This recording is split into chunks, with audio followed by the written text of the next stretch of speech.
Our first guest running for the U.S. Senate in the great state of Alabama. He's at the rally. Joining us to discuss is Republican Congressman from Alabama, Mo Brooks. Congressman, good to see you. You've got to be my reporter on the ground. What does it look like? What's the feeling out there?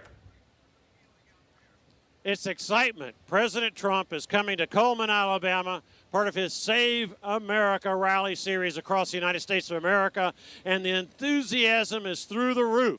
We can't wait for him to get here. We can't wait to hear his message, and we can't wait to carry that message to the rest of the state of Alabama and to America.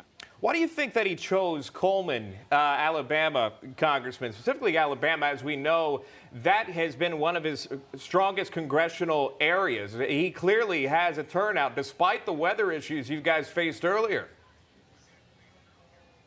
Well, let's face it. President Donald J. Trump is popular in all of Alabama.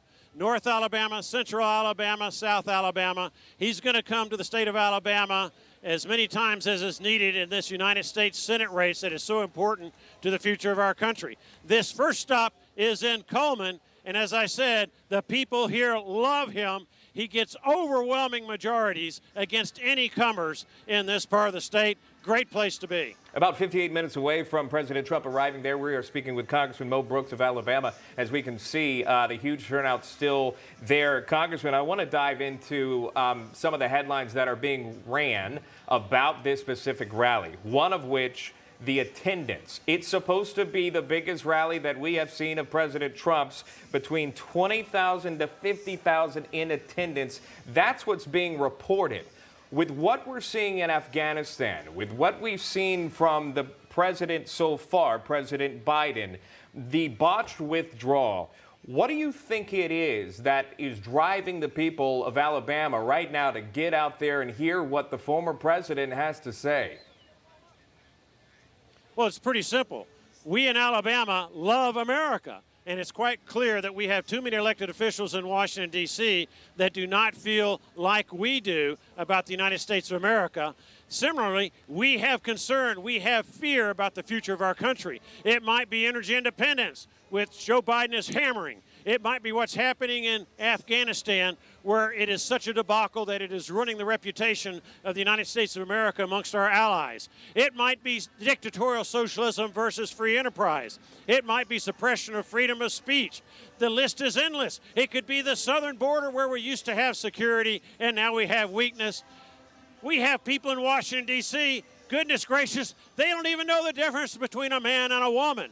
I thought that was settled science long ago, but nonetheless, we're having to debate on the House floor as to whether a man who pretends to be a woman is suddenly magically transformed into a woman. He's not. He's still a man pretending to be a woman, yet the Democrats don't seem to know the difference. And if they can't get that kind of basic science right, why should we trust them on anything else? Well, a lot of trust, or mistrust rather, is being seen right now in how the State Department, the Pentagon, the White House, the administration, the Biden administration is handling this withdrawal of Afghanistan. I bring this up because President Trump originally set a date to get out of Afghanistan.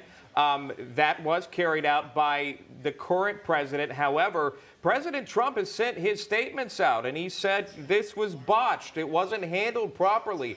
Do you think we'll hear 45 weigh in tonight about how the withdrawal is being handled? Do you feel he's going to hit hard against the Biden administration tonight? I don't know the words that Donald Trump's going to utter tonight, but I certainly do hope that he focuses on the Commander-in-Chief's failure to the people of the United States of America with respect to the way in which the withdrawal from Afghanistan was conducted. In my judgment, and I love reading military history, if Joe Biden had been Commander-in-Chief in either the northern sector when George Washington withdrew from New York City, or the southern sector of the Revolutionary War where Nathaniel Greene was continually withdrawing from the forces of Cornwallis, if Joe Biden had been involved in either one of those two withdrawals, we would still be a British colony.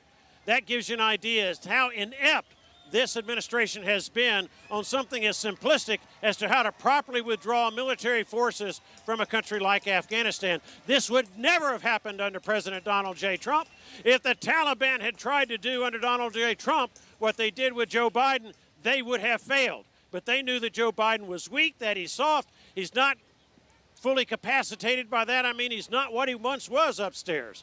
10 or 15 years ago he was much sharper, but unfortunately with the passage of time he has lost a lot of his mental acumen. I don't know who's giving Joe Biden advice, but I'll tell you this, they're giving him bad advice, and he does not have the independent critical thinking ability to discern that it's bad advice, and as a consequence you see so many lives now at risk in Afghanistan and such a big black mark on the reputation of the United States of America worldwide. And the withdrawal continues this hour. So far, 17,000 people reportedly by the Pentagon have been evacuated so far, but there's still an estimate that 15,000 Americans remain. So we still follow that news story. Congressman Mo Brooks also running for Senate. Congressman, I know you're going to be in attendance there. Enjoy yourself. Perhaps we'll check back in with you. If not, best to you and enjoy the evening. Good to see you. Best to you and USA, as the crowd is saying, because in Alabama, we are patriots and we love our country and we're going to defend it. We hear them chanting USA, and undoubtedly there's going to be more chanting tonight. Congressman Mo Brooks joining us live. Hi, Emma Reckenberg here. If you like this video, there's a whole lot more to see on Newsmax TV. You can watch for free right here on our YouTube live stream and be the first one here each time our experts break down real news. Just hit that subscribe button, ring the bell icon, and stay with us on America's fastest growing cable news channel, Newsmax TV.